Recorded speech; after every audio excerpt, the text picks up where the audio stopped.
ต่อจากนี้ไปเป็นรายการพุทธานุภาพดำเนินรายการโดยพระทันสิติเมธีผู้ช่วยเจ้าวาดวัดราชาธิวาสวรวิหาร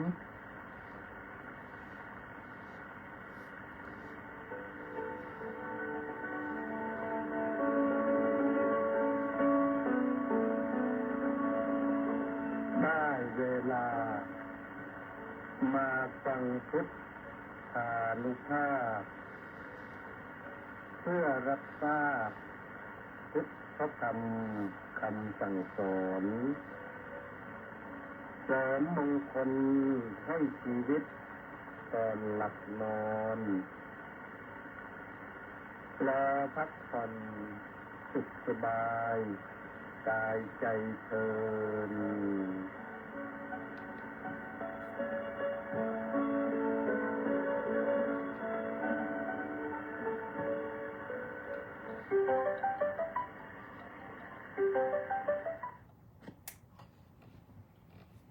อรหัง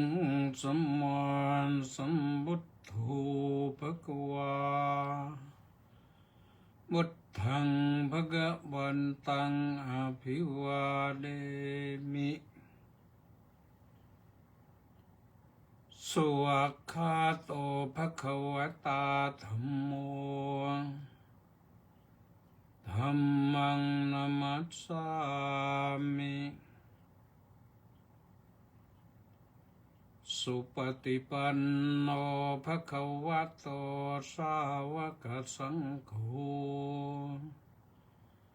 สังฆังนะมามิขอถวายความนอบน้อมแด่พระรัตนตรัยขอคารวะพระเถรานุเถระเจริญสุขเจริญพรท่านสาธุชนผู้ฟังผู้ชมทุกท่านวันนี้รายการพุทธานุภาพมาพบกับท่านทั้งหลายที่วันจันทร์นะใช่ไหมวันจันทร์ที่9 มีนาคมพระพุทธศักราช2569แรม6 ค่ำเดือน4ก็ฟังกันได้ทั้งทางกองพลที่1รักษาพระองค์ทางวัดไทยนเรศวัดศรีทวีวัดสามชุกวัดหนองกายที่อ้างถึงมานี้ก็มีวิทยุให้ฟังกันแล้วก็กองพลที่1รักษาพระองค์ก็คลื่น AM 1,350 กิโลเฮิรตซ์วัดไทยนเรศก็FM 88.25 เมกะเฮิรตซ์วัดศรีทวีก็ FM 103.25 เมกะเฮิรตซ์วัดสามชุกก็ FM 100 เมกะเฮิรตซ์แล้วก็วัดหนองกายก็ FM 102 และ 104.5 เมกะเฮิรตซ์และที่ไม่ต้องนับกิโลเฮิรตซ์เมกะเฮิรตซ์ก็คือที่กิตติเมธีเฟซบุ๊กไลฟ์กิตติเมธีเคตัวใหญ่ ITTIMETEE ฟังกันได้ทุกวันจันทร์ถึงศุกร์3 ทุ่มถึง4 ทุ่มนอกจากฟังแล้วก็แชร์ด้วยก็ยิ่งดีกดไลค์กดแชร์นี่ก็ยิ่งดีแบ่งปันก็ธรรมะแก่เพื่อนพ้องน้องพี่โดยการแชร์ข่าวไปแชร์ธรรมะไปให้ฟังนอกจากนั้นก็ ติดตามชมไปตลอดก็ได้หรือถ้าจะร่วมเผยแผ่ธรรมะด้วยก็ได้กองบุญหนุนกองธรรมก็มีอยู่ 0700260870 ธนาคารกรุงไทยโอนเข้ามาก็ 0700260870 หมายเลขนะหมายเลขบัญชีธนาคารกรุงไทยก็ร่วมกันได้ มากบางน้อยบ้างก็ตามกำลัง วันนี้ต้องขออนุโมทนากับอังเกิลน้อยนะอังเกิลน้อยก็คือลุงน้อยพร้อมด้วย FC อีก729 คนออนไลน์เข้ามาเห็นตอนเปิดรายการ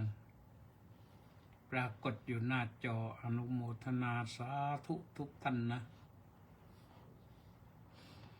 แล้วก็วันนี้ตื่นแต่เช้านะตั้งแต่ตี 4เด็กเคาะหน้าต่างให้ตื่นหลับเพลินเพราะต้องไปดอนเมืองแต่เช้าซื้อตั๋วเครื่องบินไว้6:25จากนี้ไปขึ้นเครื่องบินนั้นเขาต้องให้ถึงก่อนเวลา1 ชั่วโมงครึ่งเพื่อจะได้เช็คอินตรวจสอบอะไรเรียบร้อยก็เราก็ไม่มีปัญหาอะไรหรอกแต่ก็ไปได้ตามกำหนดเวลาบางครั้งบางทีเราไปเจอเครื่องบินอยู่ไกลอย่างเนี้ยต้องเดินกันไปไกลลิบดอนเมืองนี่เดินเป็นกิโลเหมือนกันนะกิโลเมตรเนี่ยคือถ้าแอร์เอเชียนี่ส่วนมากก็เดินไปเป็นกิโลเมตรกว่าจะได้ขึ้นเครื่องถ้าสายการบินนกแอร์สายการบินไทยไลออนนี่ไปไม่ไกลเท่าไหร่อย่างมากก็ประตู46แต่ของแอร์เอเชียนี่ไปถึง70 กว่านู่นไปไกลขากลับก็เหมือนกันนะเขาจะพาไปที่ตรงโน้นเหมือนกับว่าจุดตรงนั้นน่ะจะเป็นของแอร์เอเชียไปทั้งหมดหรือไงไม่รู้เดินกลับนี่ไกลมากเป็นกิโลเมตรนะก็วันนี้ก็ไปขึ้นเครื่องที่ประตู46ไทยไลออน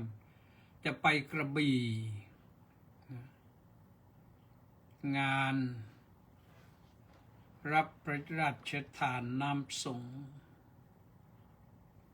คือหลวงปู่วัดพระธาตุแหลมสักนะหลวงปู่เนตรท่านเจริญอายุมา100 กับ 1 ปี100 กับ 1 ปีนี่เสียงยังใสนะก็แต่ว่าเดินนะก็คงจะไม่คล่องแล้วเดินไม่คล่องเหมือนกับคนหนุ่มๆแล้วก็ไปทำหน้าที่ถวายอติเรกถวายพระพรเป็นธรรมเนียมต้องมีพระราชาคณะไปถวายพระพรที่จริงหลวงปู่ก็เป็นพระราชาคณะอยู่แล้วชั้นราชนะแต่คงจะไม่คล่องไม่สะดวกอย่างหนึ่งก็ท่านอยากจะเห็นเจ้าคณะภาคเห็นหน้าเจ้าคณะภาคบ้างก็เลยนิมนต์เจ้าคณะภาคไปก็ไปเรียบร้อยวันนี้พระสงฆ์องค์เจ้าก็มากันพร้อมหน้าทางข้าราชการก็พร้อมผู้ว่าราชการก็ไปเป็นประธานเองผู้อำนวยการสำนักพุทธจังหวัดก็ไปพร้อมหน้าพร้อมตาสำนักพุทธไปกันหมดทั้ง5-6 คนเลยก็แล้วก็มีข้าราชการไปกันในชุดขาวเรียบร้อยของเราไปถึงก็6 โมงเขาก็เรียกขึ้นเครื่อง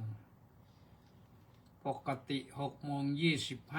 6:25เครื่องก็จะแท็กซี่ก็คือออกไปวิ่งที่รันเวย์เพื่อจะ take off คือทะยานขึ้นแต่ปรากฏว่าไปนั่งรอแล้วรออีกรอแล้วรออีกสงสัยว่าทำไมเครื่องไม่ขึ้นสักทีเนาะเขาก็พยายามที่สุดแล้วในที่สุดก็กัปตันไม่กล้าเสี่ยงว่าจะเอาเครื่องขึ้นหรือว่าไม่กล้าเสี่ยงว่าจะให้เยอะผู้โดยสารนั่งรอไปสักนานเท่าไหร่ก็เลยประกาศไปขอเปลี่ยนเครื่องนี้คงจะขึ้นลำบากแล้วก็ขอเปลี่ยนเครื่องตอนนั้นจะ9 โมงแล้วก็เลยเปลี่ยนเครื่องแล้วก็ไปประตูเช็คไกลด้วยจาก46ไปถึง83นู่นแต่83นี่ไปลงเดินแล้วก็ไปขึ้นรถชัตเติลบัสก็คือรถเมล์นั่นแหละแต่มันวิ่งเฉพาะภายในไม่ออกไปวิ่งที่อื่นขึ้นรถชัตเติลบัสไปขึ้นเครื่องอีกลำหนึ่งที่จอดอยู่กลางหาวนู่นไปขึ้นได้เรียบร้อยก็ปรากฏว่าเครื่องขึ้นก็9 โมงกว่าแล้วจากจะบิน6:25เนี่ย9 โมงกว่าจึงได้ถึงเครื่องได้บินขึ้นพอบินขึ้นไปไม่ละล้าละลังเลยหลับเลยเราหลับดีเหลือเกินนั่งเครื่องบินนี่หลับดีมากมันไม่มีหลุมมีบ่อถ้ามีหลุมก็เราไม่รู้สึกก็ได้หลุมลมนะเราก็ไม่รู้สึกก็ไปสบายไปเลยนอนนะพอเครื่องทำท่าว่าจะเลี้ยวขวาคือไปจากนี้เนี่ยเขาบินไปในอ่าวไทยผ่านไปเหนืออ่าวไทยพอไปถึงสุราษฎร์ธานีเนี่ยเขาจะหักขวาขึ้นไปภูเก็ตไปกระบี่ไปตรังนี่เหมือนกันหักขวาขึ้นไปเพื่อจะไปลงที่กระบี่ก็ไปได้เรียบร้อยลงได้เรียบร้อยเครื่องลงปั๊บก็ไม่ชักช้าเดินออกไปข้างนอกก็มีรถตู้ไปรับเพื่อจะพาไปที่วัดพระธาตุแหลมสักไปในพิธีขึ้นรถพอขึ้นรถไปหน่อยไปได้หน่อยหนึ่งก็บอกว่าเตรียมอาหารมาพร้อมแล้วในรถจะฉันไหมหรือจะไปฉันที่วัดให้เราก็ไม่แน่ใจเช้าก็ไม่ได้ฉันอะไรไปมากกันนิดหน่อยฉันพอได้ฉันยาไปนิดหนึ่งเพราะว่ายาบางอย่างต้องฉันก่อนอาหารเช้าก็เลยฉันยาไปแล้ว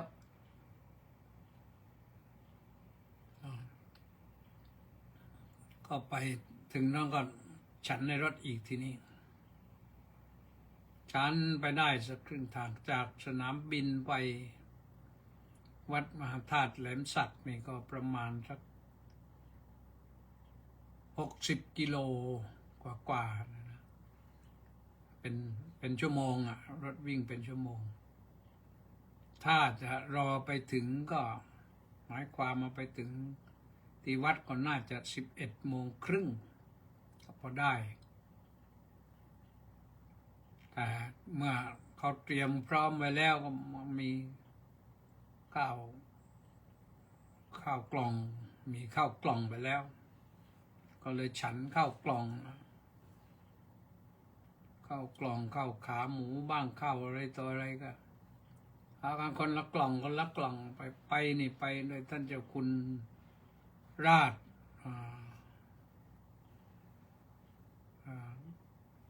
สุทธิวชิระเมธีชัยยันวัดมกุฏวัดวัดบูรณสิริมาตยารามเป็นรองเจ้าคณะภาคของอาตมาเป็นลูกศิษย์ด้วยเป็นรองเจ้าคณะภาคด้วยก็เลยไปกันแล้วก็มีพระเลขาท่านอีกรูปหนึ่งท่านมหาเลขาแล้วก็มีพาลูกศิษย์ไปอีกคนหนึ่งพาลูกศิษย์สิริพรทิพย์อะไรทิพย์บรรพตไปกันฉันเสร็จเรียบร้อยก็ไปถึงพอไปถึงลงจากรถก็เข้าพิธีเลยเพราะว่าที่นั่นปกติก็จะรออยู่ประมาณสัก9 โมงก็คิดว่าจะเสร็จที่ไหนได้เราไปไม่ถึงเขาก็ทำไม่ได้ก็รอเพราะฉะนั้นไม่ให้หลวงปู่รอได้เวลาไล่พิธีไปถึงก็เอาเลยเริ่มพิธีเลยตามขั้นตอนเสร็จเรียบร้อยแล้วก็มีถวายอติเรกถวายพระพรเสร็จแล้วก็แต่งตั้งมอบใบตราตั้งรักษาการเจ้าอาวาสแล้วก็แต่งตั้งพระครูฐานาเสร็จเรียบร้อยเจยันโตเรียบร้อยก็ประพรมน้ำพระพุทธมนต์เรียบร้อยก็เห็นสมควรแก่เวลาก็กราบลาหลวงปู่เดินทางกลับไม่ชักช้านะเสร็จก็ออกกลับเลยถึงสนามบินกระบี่พอดีไปถึงเช็คอินเรียบร้อยสนามบินกระบี่นี่ก็ทำสวยงามนะแล้วก็ใหญ่เป็นอินเตอร์มีหลุมจอดที่เขาทำเป็นวงช้างออกมานะ5 หลุมนั่นเรียกว่าสนามบินใหญ่คนเต็มเลยไปเที่ยวกันพอไปเห็นกระบี่แล้วก็นึกถึงนครศรีธรรมราชว่าทำยังไงให้คนเต็มอย่างนั้นเราต้องจัดสถานที่ท่องเที่ยวขึ้นมามันที่มีเยอะแต่ว่าเราไม่ได้จัดให้มันเรื่องการท่องเที่ยวเรานี่หมายถึงชาวนครศรีธรรมราชนั้นไม่ได้จัดทะเลก็มีภูเขาก็มีน้ำตกก็มีโบราณวัตถุโบราณสถานก็มีทำไม่ได้ปากพนังนี่เป็นเมืองที่เคยเจริญรุ่งเรืองกลายเป็นเมืองร้างไปเสียดายนะต้องทำใครเป็นลูกหลานเมืองนครต้องทำนะฟังดูอยู่ฟังแล้วต้องไปจัดการอะไรบ้างน้ำตกมี4-5 แห่งนะนครนะในเขตนครศรีธรรมราชนะแต่ว่าขายไม่ออกวัฒนธรรมประเพณีก็เยอะของโบราณแต่ขายไม่ออกเอาแล้วแต่โยมนะเราไม่เอาแล้วแต่บอกให้ทราบว่ามันเป็นอย่างนี้นะปรากฏว่าขึ้นเครื่องบินกลับไปไทยไลออนกลับนกแอร์วันนี้นกแอร์ก็พากลับดีวันนี้ไม่ดีเลย์ไม่ประกาศดีเลย์มาตาม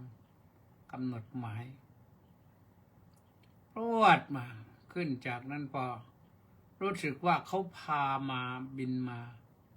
จากกระบี่ก็จะต้องบินข้ามไปบินในฝั่งอ่าวไทย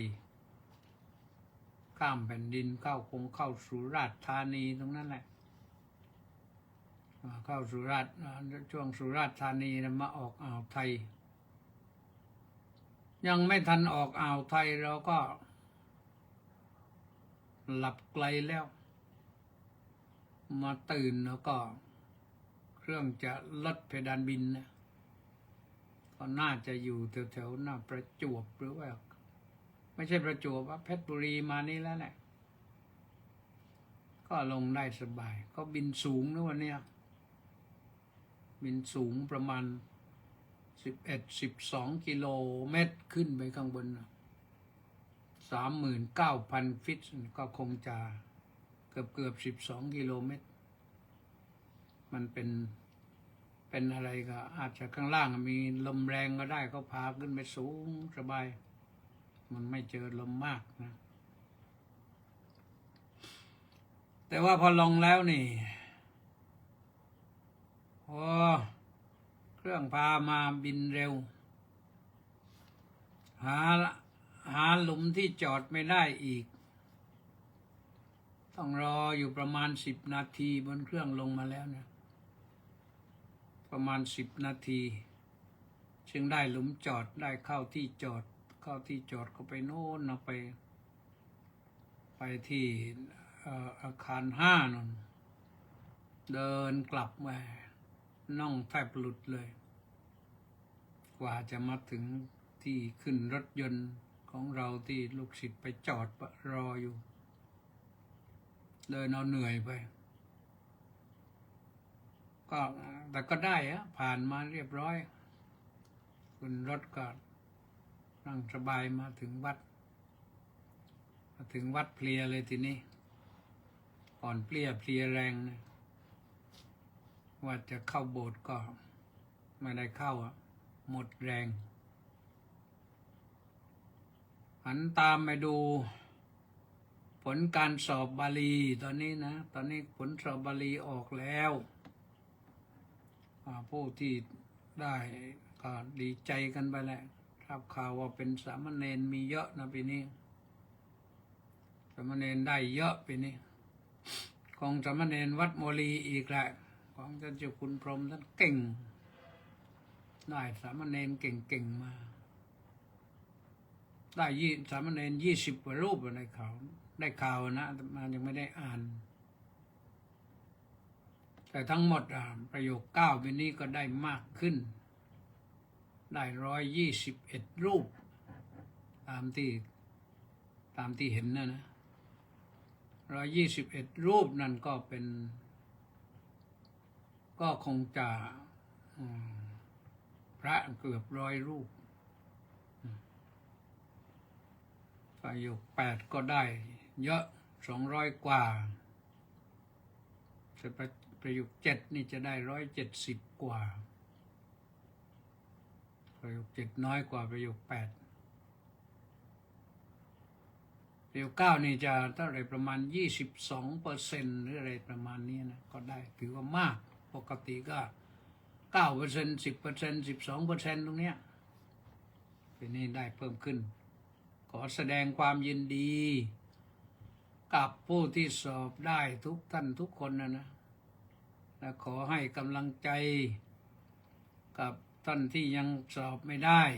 ปีหน้าสอบใหม่ครับสนามบาลีไม่หนีไปไหนแม่กองก็ยังเหนียวแน่น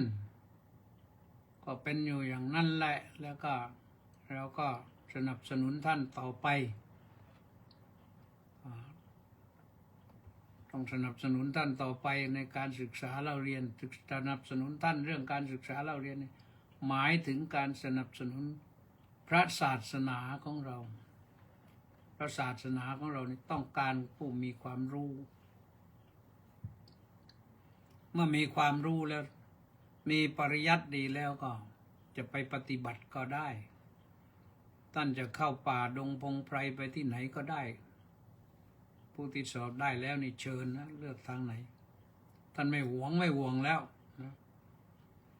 คณะสงฆ์นั้นท่านมุ่งหวังให้สอบได้ตอนนั้นเนี่ยสอบได้แล้วใครไปไหนก็ไปท่านไม่ได้ห่วงไปเล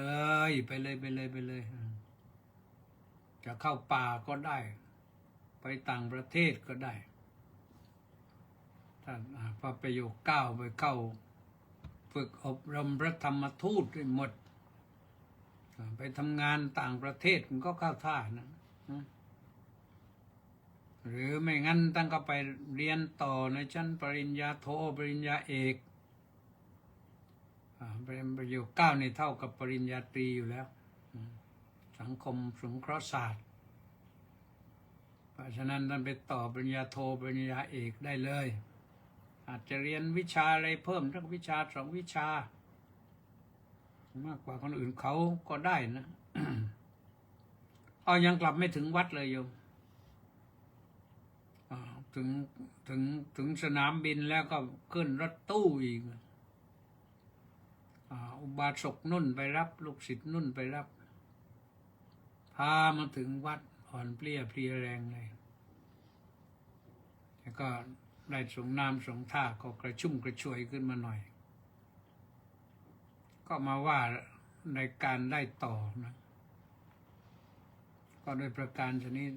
ส่วนประโยคอื่นๆยังไม่เห็นนะก็คาดหวังว่าวัดราชาก็คงจะมีได้บ้างแหละประโยค2ประโยค3ประโยค4ก็ไม่รู้นะ5 6นะก็มีนักเรียนอยู่ไม่รู้ไปสอบกันหรือเปล่าแต่ประโยค2 3นี่มีสอบเลยเชื่อว่าได้บ้าง คาดหวังว่าจะได้แต่ยังไม่เอ่ยชื่อไปเดี๋ยวผิดพลาดตกแล้วก็มานั่งเศร้ากันอยู่พรุ่งนี้ก็คงจะได้ทราบนะว่าท่านสอบผ่านไม่ผ่านนะ นะท่านสาธุชนทั้งหลายวันนี้ก็ได้ไปร่วมบุญกับหลวงปู่ผู้มีบุญญาธิการอายุยืนนานหลวงปู่เนตรวัดมหาธาตุแหลมสักอำเภออ่าวลึกจังหวัดกระบี่นะกลับมาเรียบร้อยหมู่นี้ไปทำงานวันเดียวกลับวันก่อนไปสงขลาไปหาดใหญ่ไปที่บางกล่ำสำนักสงฆ์ปัญญาวัฒโกคุณโยมพรเพนก็นิมนต์กยันกยอไปวันนี้ไปงานหลวงปู่เนตรด้วยเราก็ไปเจอกันที่โน้นน่ะทราบข่าวว่าไปจัดอาหารไว้เรียบร้อยแต่เราไม่ได้ไปฉันไปไม่ทันอะไรเจริญพรลากันนะก็เอากันว่าเราก็ทำบุญมากๆโยมจะได้อายุยืนนะคนที่มีบุญมากนี่อายุยืนแน่นะที่คนที่อยู่ได้ไม่นานเพราะบุญหมดส่วนมากก็บุญหมดคนอายุไม่ยืนนี่เพราะเหตุอย่างใดอย่างหนึ่งใน2อย่างคืออายุขยอหมดสิ้นอายุก็ไปโน่น70 80 90นั่นแหละแต่ปุญญขยอหมดบุญอายุไม่หมดหรอกแต่หมดบุญมันก็หมดเหมือนกันนะหมดบุญอยู่ไม่ได้แต่บางท่านบางคนนั้นก็ท่านตีความว่าอุพยัคขโยคือหมดทั้งสองหมดทั้งบุญหมดทั้งอายุพร้อมๆกันก็ไปเลยเพราะฉะนั้นเราอยากจะได้อายุยืนก็ทำบุญเยอะๆนะถึงไม่บุญเยอะก็ทำบุญบ่อยๆทำใจให้เป็นบุญทุกวันเนี่ยทำบุญไม่ได้หมายความว่าต้องไปให้ทานอย่างเดียวไม่มีอะไรจะไปทำบุญว่างั้นจะทำบุญได้ยังไงรักษาศีลนี่พระพุทธเจ้าบอกว่าเป็นบุญยิ่งใหญ่กว่าให้ทานนะรักษาศีลนี่บุญยิ่งใหญ่กว่าให้ทานแต่คนหมดบุญหมดอายุก็ไปนี่ที่วัดนี่แม่ชีอะไรแม่ชีจำเนียนใช่ไหมวันนี้รับข่าวก็เสียชีวิตไปแล้วไม่รู้ไปเสียที่ไหนอย่างไรที่นี่ เคยไม่ได้บอก ก็อายุมากแล้วแหละส่วนมากอายุ80 อัพแล้วทั้งนั้นนะแม่ชี70 อัพ80 อัพนี่ก็ทำไงได้นะ การบวชชีนั้นก็บวช1 หลักลอย2 คอยงาน3 สังขารโทรม4 นิยมธรรมก็เริ่มมาจากโน้นก็เริ่มอกหัก หลักลอย คอยงาน สังขารโทรมนิยมธรรม5 อย่างนะโยมผู้หญิงที่บวชชีเนี่ยมีเหตุมา5 อย่าง อันนี้เขาว่ากันทั่วไปนะไม่ใช่เป็นจริงเป็นจัง แต่มันดูเหมือนว่าจะจริงเหมือนกันนะซึ่งจะเป็นอกหักหลักลอยคอยงานสังขารโทรมนิยมธรรมก็บวชแล้วมันดีทั้งนั้น ถ้าบวชแล้วปฏิบัติดีปฏิบัติชอบ จิตใจมุ่งมั่นในธรรมเนี่ยอกหักดีกว่าไปคิดร้ายอย่างอื่นนะอกหักแล้วมาหาธรรมะเป็นยาอะไรยาบำรุงใจดีกว่าไปทำอย่างอื่นไปดีไม่ดีไปเที่ยวอาฆาตเกลียดแค้นคนโน้นคนนี้อีกไม่ดีเลยนะบวชเอาศีลเราทำมาเป็นยาบำรุงหัวใจจะดีกว่าธรรมะคำสอนของพระพุทธเจ้านี่ไม่ซ้ำเติมใครแน่ไม่หักอกใครแน่หลักลอยไม่รู้จะไปไหนก็เข้ามาบำเพ็ญศีลบำเพ็ญธรรมมันก็ดีกว่านะคอยงานไม่มีงานท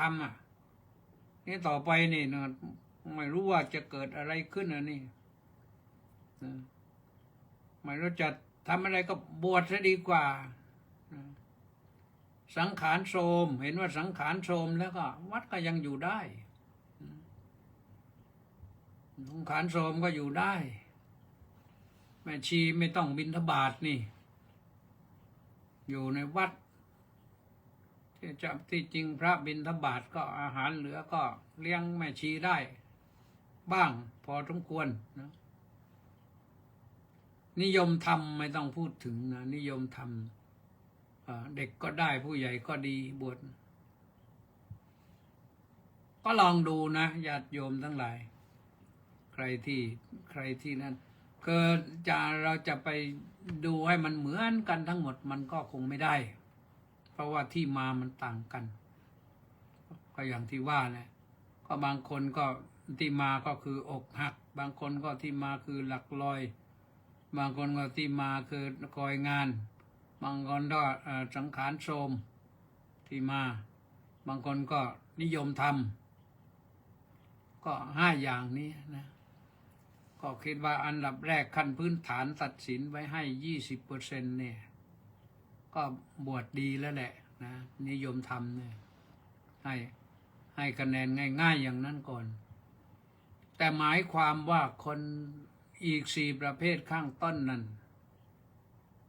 ก็มาแล้วมันมาอาจจะผิดหวังมาอะไรมาแต่บวชแล้วดีก็ดีก็ได้นะนิยมธรรมก็ได้เหมือนกันแล้วพระก็มาบวชเหมือนกันนะที่มาบวชพระเนี่ยบวชเล่บวชลองบวชครองประเพณีบวชหนีสงสารบวชพลานเข้าสุขบวชสนุกตามเพื่อนมีบวชเล่บวชลองก็คือบวชลองนะลองดูสิบวชเป็นไงบ้างบวชแล้วปฏิบัติดีก็ดีนะบวชครองประเพณีก็บวชอาตมาในบวชครองประเพณีนะบวชนาคไฟแล้วก็อยู่มาก็ได้ก็มีหลายรูปที่บวชนาคไฟแล้วอยู่มาเหมือนอาตมาเนี่ยบวชหนีสงสารอันนี้เอาสุดๆเลยไม่หนีสงสารก็คือหมายความว่าไม่กลับไปยุ่งอีกแล้วนะบวชหลานเข้าสุขนี่ไม่ค่อยจะได้เรื่องนะแต่ เริ่มต้นได้ผลานเข้าสุขแต่เมื่อสำนึกได้บวชปฏิบัติธรรมจริงจังก็ได้นะบวชสนุกตามเพื่อนก็ดีนะอย่างเพื่อนพระยศนี่บวชสนุกตามพระยศนะบวชได้บรรลุพระอรหัตผลเป็นพระอรหันต์หมดเลยก็หลายคณะนะที่เป็นเช่นนั้นเพราะฉะนั้นก็สำคัญก็คือให้บวชโยมขอให้บวชวันนี้พุทธานุภาพนี่ตั้งใจจะพูดเรื่องว่าจงพอใจในสิ่งที่มีเรามีเยอะแยะเลยอะไรแต่ละท่านแต่ละคนอาจจะมีไม่เหมือนกันแต่พอเรามองไปทั้งโลกนี่ตอนนี้นี่หลายๆประเทศนะเขาอิจฉาประเทศไทยนะประเทศไทยเนี่ยเรามีเป็นแหล่งอาหารเป็นครัวอาหารโลกและเราบ้านเมืองที่สงบเราเป็นบ้านเมืองที่มีพระพุทธศาสนาบ้านเมืองที่มีแผ่นดินเป็นจุดยุทธศาสตร์ใครๆก็อยากจะหอมแก้มก็หลายสิ่งหลายอย่างนะดีหลายอย่างเรามีดีนะเพราะฉะนั้นเราพอใจในสิ่งของเรามีข้าวเห็นไหมข้าวนี่ทำนากินกันไม่หมดนะช่วยเหลือชาวโลกได้เยอะนะที่จริงเราทำให้มากกว่านี้ก็ได้นะส่งเสริมมาจริงจังนะไอ้มันเป็นครัวโลกกว้างขึ้นไปกว่านี้นะเรามีข้าวเรามีน้ำมีแม่น้ำเจ้าพระยามีน้ำปิงวังยมน่านมีแม่น้ำมูลแม่น้ำชีแม่น้ำไซโยกแม่น้ำตาปีแม่น้ำอะไรปัตตานีแม่น้ำโกลกแม่น้ำโขงก็เป็นส่วนหนึ่งของเราหนึ่งพอไปมีข้าวนะมีปลาทีนี้มีปลานาชนิดนะเป็นอาหารที่เราอยู่ได้นะเรามีผลไม้หลากหลายกว่าประเทศอื่นนะเรามีลังสาดเรามีลองกองเรามีมังคุดเรามีเงาะเรามีทุเรียนเรามีลำไยเรามีอะไรละมุดมีส้มมีสารพัดผลไม้มีทุกฤดูกาลเรามีสำหรับบริโภคเองบ้างส่งไปขายประเทศอื่นบ้างมันที่เรามีเพราะดินดำน้ำชุ่มนะเรามีดีนอกจากนั้นนะเรามีกะปิเรามีเกลือเรามีน้ำปลาประเทศอื่นไม่มีกะปินะโยมทำกับข้าวมันไม่อร่อยนะถ้าไม่มีกะปินะเกลือนี่แม้แต่ประเทศของเรานี่บางที่บางแห่งเกลือมีคุณค่ามากถ้าว่าจะไปทางเหนือนี่ทางภาคเหนือนี่เมื่อก่อนเนี่ยโอ้ไปได้เกลือไปสักกระสอบนี่เคยอ่านในหนังสือของหลวงวิจิตรวาทการนะมาถ้าไปทางเหนือสมัยก่อนได้เกลือไปกระสอบหนึ่งไปแต่งงานได้ลูกสาวก็คนหนึ่งเลยหาเกลือยากโดยความหมายก็คือหาเกลือมันยากนะก็ต้องใช้เกลือสินเทาเกลืออะไรนี่เราเกลือทะเลนี่นะทำเกลือทำนาเกลือได้ตั้งแต่เนี่ยที่ปัตตานีก็ทำนาเกลือได้สมุทรสงครามสมุทรสาครนี่ก็ทำนาเกลือได้ก็มีเราปลาเนี่ยเรามาทำอะไรต่อมีอะไรนะ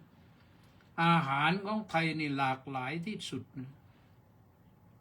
อาหารปักใต้ชนิดหนึ่งอาหารภาคกลางชนิดหนึ่งอาหารภาคอีสานนี่หลายชนิดนะอีสานนี่มันหลายภาคส่วน อีสานเหนืออีสานกลางอีสานใต้ อาหารก็แตกต่างกันไปนี่ลูกศิษย์ไปอยู่อุดรคนหนึ่งเขาบอกว่าโอ้ยอาหารภาคอีสานนี่มันหลากหลายจริงๆว่างั้นนะไปภาคเหนือก็อีกแบบหนึ่งภาคเหนือนี่อะไรรู้สึกว่าจะเด่นที่จะทำว่าอย่างหนึ่งแคบหมูก็ทำกันนะหนังหมูแคบหมูก็คือหนังหมูเอามาทำแล้วก็มีคุณมีค่าเป็นสินค้าส่งออกได้ด้วยไม่รู้ฝรั่งกินเป็นหรือเปล่านะเพราะฉะนั้นในสิ่งเหล่านี้เนี่ยเรามีพร้อมน้ำจืดเรามีทั่วประเทศน้ำเค็มเรามีทั่วประเทศเราจะไปกลัวอะไรที่พูดเรื่องนี้ขึ้นมานี่ปรารภเรื่องความพอใจในสิ่งที่มีนี่อยู่เนื่องจากว่าตอนนี้นี่มันพวกเราฟังข่าวทางวิทยุดูโทรทัศน์แล้วก็สงสารโยมที่ทำใจไม่ค่อยได้น้ำมันแพงบ้างอะไรบ้างเหตุการณ์ในบ้านอื่นเมืองอื่นมันกระทบกระเทือนมาถึงเราแน่นอนแหละมันกระทบกระเทือนหมดแหละถ้าเราไปเอาใจไปยึดไปติดกับสิ่งเหล่านั้นแต่ถ้าเราเอาใจมาอยู่กับบ้านเมืองของเราถึงตอนภาวะวิกฤตอย่างนี้เราพึงพอใจกับสิ่งที่เรามีดีกว่าพอใจในสิ่งที่เรามียินดีในสิ่งที่เราได้ดีกว่ามันมีความสุขกว่าเราอย่าไปแสหาความทุกข์เลยนะอันนั้นก็ไม่มีอันนี้ก็ลำบากน้ำมันก็หายากโอ้ยเศรษฐกิจก็ฝืดเคืองเงินก็ถูกลงทองก็ราคาลดลงน้ำมันก็แพงขึ้นไปคิดอย่างนั้นไปคิดเรื่องอื่นให้มันเป็นทุกข์คิดให้มันเป็นทุกข์เอาละอยากจะทุกข์ก็ทุกข์ไปนะเรามีสิ่งอย่างที่ว่ามาแล้วเนี่ยเรายังมีชาตินี่ชาติสำคัญเราต้องรักษาชาติของเราไว้ให้ดีบรรพบุรุษของเรารักษาชาติมาได้อาตมาภาพเองเนี่ยเชื่อมั่นว่าตั้งแต่โน่นปศ236เรามีชาติไทยอยู่ตรงนี้แล้วสมัยพระเจ้าอโศกมหาราชส่งพระโสนพระอุตรพระชานิยพระโพธิยพระมุนิย5 เถระมาสุวรรณภูมิสุวรรณภูมิคือบ้านเราแล้วพระพุทธศาสนาก็มาปักหลักอยู่ที่บ้านเรายิ่งใหญ่มากตอนนั้นก็เราคนไทยนี่แหละบรรพบุรุษของเราเป็นคนไทยนี่แหละรับพระพุทธศาสนาไว้อยู่ในภาคกลางแล้วก็ไปภาคเหนือแล้วก็ไปภาคใต้พระโสนะนั้นท่านมาปลูกหลักปักฐานพระศาสนาแล้วอบรมสั่งสอนลูกศิษย์แล้วก็ส่งไปเผยแผ่พระศาสนาตามแนวคิดของพระสัมมาสัมพุทธเจ้าเนี่ยไปทางภาคเหนือภาคอีสานภาคใต้เนี่ยโน้นลงไปถึงบาหลีนู่นไปไกลนะท่านไปแบบพระโสนะไ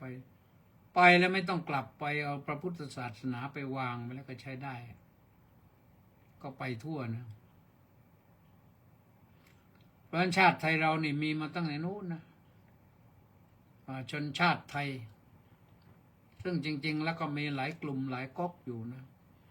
พวกไทยน้อยไทยใหญ่ไทยอาหมไทยดำไทยกลางไทยใต้ไทยอีสานก็เป็นไทยกันทั้งนั้นนะรวบรวมกันมาได้กี่เผ่าก็ไม่รู้แต่ไทยอาหมทางโน้นก็รวบรวมไม่ได้เพราะมันอยู่ไกลไปอยู่ไปถึงประเทศอินเดียนั่นไทยอาหมเนี่ยไทยใหญ่ก็ไปอยู่ในพม่าบ้างในอินเดียบ้างคนเหล่านั้นนะเขาถือว่าเขาเป็นไทยแล้ว เขาเคารพนับถือพระบาทสมเด็จพระบรมชนกาธิเบศรมากเลย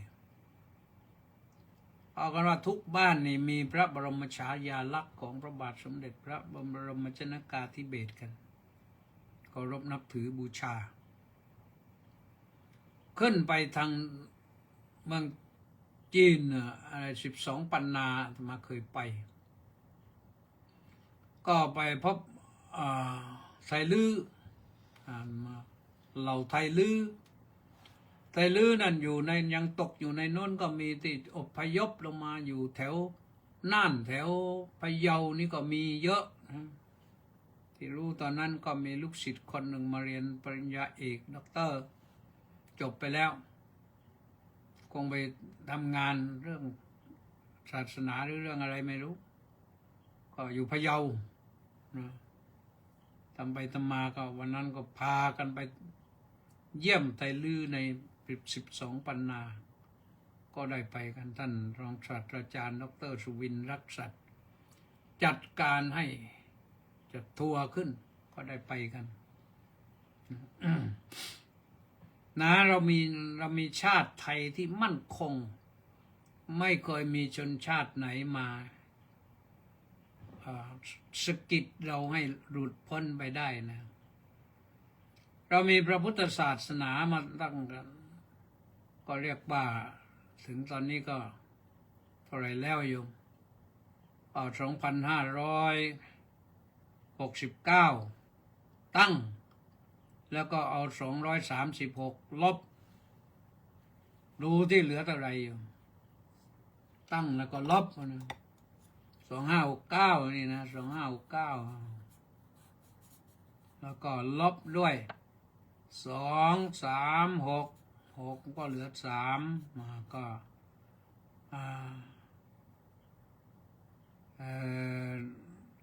6 3เหลือ36ก็เหลือ2,233 ปีแล้วเนี่ยที่พระพุทธศาสนาเข้ามาแผ่นดินเนี่ยเรื่องนี้บันทึกไว้ในหนังสือสมันตประสาธิการู้สึกสมันตประสาธิกาก็มีนะก็ถือว่าเป็นเรื่องที่มาไกลแล้วนะเรามีศาสนาคือศาสนาพุทธแน่นอนเรามีพระมหากษัตริย์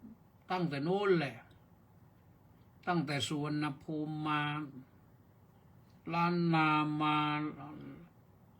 ละโวมาสุโขทัยมาอยุธยามาธนบุรีมารัตนโกสินทร์นี่เราอยู่กันมาได้เราทะเลาะกันเองบ้างแต่เราไม่ยอมให้คนอื่นมาเหยียบหัวเราก็อยู่กันมาได้เรามีพี่น้องเผ่าไทยที่หลากหลายก็ต้องเชื่อมต่อกันนะไปอินเดียวันนั้นก็ไปเจอท่านหนึ่งที่เป็นไทยใหญ่เป็นเจ้าอาวาสอยู่ที่วัดไทยอะไรเรียกว่าวัดไทยสารนาถวัดนั้นก็เป็นหลวงพ่อพระครูประกาศสมาธิคุณวัดมหาธาตุไปสร้างไว้นะเรามีรัฐบาลถึงแม้ว่าวันนี้รัฐบาลรักษาการแต่นายกไม่ใช่รักษาการเป็นนายกแท้นะและอีกไม่กี่วันก็จะมีนายกที่สมบูรณ์แบบตามกระบวนการประชาธิปไตยไม่กี่วันแล้วเดี๋ยวก็จะได้นายกแล้วเพราะฉะนั้นเราอย่าท้อแท้โยมเกิดอะไรขึ้นทำจิตใจให้นิ่งไว้นะพอใจสิ่งที่มียินดีสิ่งที่ได้บางท่านก็ไม่ได้เลือกพรรคที่จะมาเป็นรัฐบาลก็ไม่ต้องเสียใจท่านไม่ว่าอะไรหรอกท่านเห็นอย่างนั้นก็ว่าไป เดี๋ยวพัฒนากันไปได้ทั่วถึงหมดนั่นแหละนะเป็นรัฐบาลแล้วจะไปจำเพาะเจาะจงเอาที่ใดที่หนึ่งมันไม่ได้ แต่การที่ท่านจะจำเพาะเจาะจงที่ใดที่หนึ่งเป็นพิเศษมันก็เป็นเรื่องธรรมดานะเรื่องธรรมดานะเพราะฉะนั้นก็ขอญาติโยมทั้งหลายนะทำใจนะตอนนี้ทำใจระมัดระวังใจของเราเองอย่าไปตื่นระหนกตกใจตื่นเต้นโอ้ยจะอยู่อย่างไงอยู่ได้อยู่ได้ขอให้เราพอใจในสิ่งที่เรามีก็แล้วกันนะวันนี้เรามีธรรมะอยู่เรามีศีลเรามีสมาธิเรามีปัญญาอย่าปล่อยให้สิ่งเหล่านี้หายไปเสียนะเอาละก็ว่าเท่านี้ต่อไปก็จะได้อ่านรายชื่อผู้ที่เข้ามาติดตามชมทาง Facebook นะคนแรกวันนี้สมศรีลักษณะวิลาศกราบก็น้อมกราบนมัสการสาธุสาธุสาธุเจ้าข้าสาธุมณีแสงจันทร์ก็บอกว่าน้อมกราบนมัสการสาธุสาธุสาธุเจ้าข้าเฉลิมพงษ์กำแพงแก้วกราบสาธุครับพระอาจารย์สาธุแปะนันทิการก็บอกว่าน้อมกราบนมัสการสาธุสาธุสาธุเจ้าข้าสาธุนิรัตน์อักษรพิมพ์กราบนมัสการพระอาจารย์ครับสาธุนะ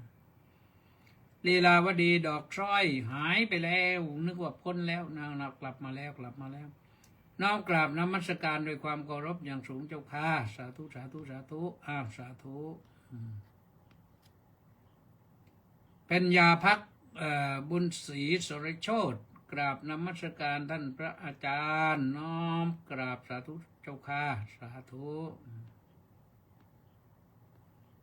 แล้วก็สมศรีบุญอินโว้ยนี่ก็หายไปหลายวันแล้วคุณครูน้อมกราบสาธุสาธุสาธุเจ้าค่ะสาธุตองใสราชโคตก็บอกว่าน้อมกราบนมัสการหลวงพ่อเจ้าคุณขอรับสาธุสาธุสาธุสาธุท่านธนสอนกุมจหอสาธุสาธุสาธุสาธุบุญเหลือบุญใจมโนโอ้บุญเหลือใจมโนไปอยู่ไหนล่ะนี่หายไปนานแล้วนี่ไม่ได้พบกันนะสาธุป้าจ่ายจินดามาจากพังงาสาธุสาธุน้อมกราบสาธุสาธุเจ้าค่ะกฤษไกรดิตก็มาจากหัดใหญ่นอนกราบนมัสการท่านเจ้าคุณครับสาธุภิกษุชัยพัฒน์ชูคงนี่มาไกลจากวัดดวงแขนนสาธุนะมัคคหน้าโมเมกราบนมัสการสาธุเจ้าค่ะสาธุแล้วก็ต้าสิทธิมงคลนมัสการสาธุครับสาธุมีใครอีกไหมบินคิมกราบนมัสการพระเดชพระคุณยันยุคุณอาจารย์โดยความเคารพอย่างสูงครับผมสาธุบางคลาร้อนมากครับผมสาธุร้อนทนไว้เดี๋ยวก็เย็นนะไปศาลรัตนวงศ์กุลกราบนมัสการครับสาธุกิมอินบุญท่านกราบนมัสการเจ้าข้าสาธุสาธุสาธุเจ้าข้าสาธุคนหนึ่งหมดเวลาแล้วนะขอความสุขสวัสดีจงมีแก่ทุกท่านพรุ่งนี้ก็มาฟังกันใหม่นะสวัสดีส่วนว่าท่านที่อยู่ทางหน้าจอนี่ก็ฟังกันต่อไปใกล้จะหมดแล้วสุรชัยเพราพันธ์นี่วันก่อนนี่มีทั้งน้ำมันนวดมามีทั้งทุเรียนมาโอ้ทุเรียนก็เนื้อดีนะหมอนทองเนี่ยได้ถวายพระไปตัวเลยนะคณะละลูก2 ลูกนะคณะละลูกครัวละลูกทุเรียนก็เรียบร้อยหมดแล้วนะบอกว่าขอถวายความเคารพอย่างสูงครับพระครูสุทธิชัยสารวัดโพธิเกษตรอำเภอสวีจังหวัดชุมพรพระครูสุทธิชัยสารนะสาธุ รังสรรค์ทองสร้อยก็บอกว่าน้อมกราบนมัสการถวายความเคารพพระเดชพระคุณท่านเจ้าคุณด้วยความเคารพอย่างสูงครับน้อมกราบนมัสการสาธุสาธุสาธุครับสาธุประเสริฐหงส์ทองกราบนมัสการครับสาธุแล้วก็มีใครอีกไหมจุดท้ายที่ประเสริฐหงส์ทองนะ ก็เท่านี้นะไม่มากเอาละคิดว่าได้กันตัวถึงแล้วก็พรุ่งนี้ก็มาฟังกันใหม่ขอความสุขความสวัสดีความเจริญในธรรมของพระสัมมาสัมพุทธเจ้าจงมีแด่ทุกท่านสวัสดี